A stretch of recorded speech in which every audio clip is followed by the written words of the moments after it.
keď nie ste zvyknuté mať dobrého muža vo svojom živote, respektíve ste nevyrastali tak, že ste mali vzor dobrého muža vo svojom živote, potom môžete robiť akúkoľvek vnútornú liečiacu prácu na sebe, zvládnete to. Pretože keď tento dobrý muž vstúpi do vášho života, on vo vás spustí veci a vy budete musieť byť schopné rozlíšiť rozdiel medzi strachom a intuíciou.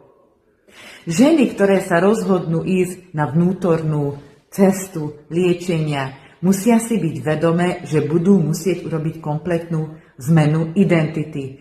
Tá verzia, ktorá si teraz, je dôvod, prečo máš to, čo máš vo svojom živote.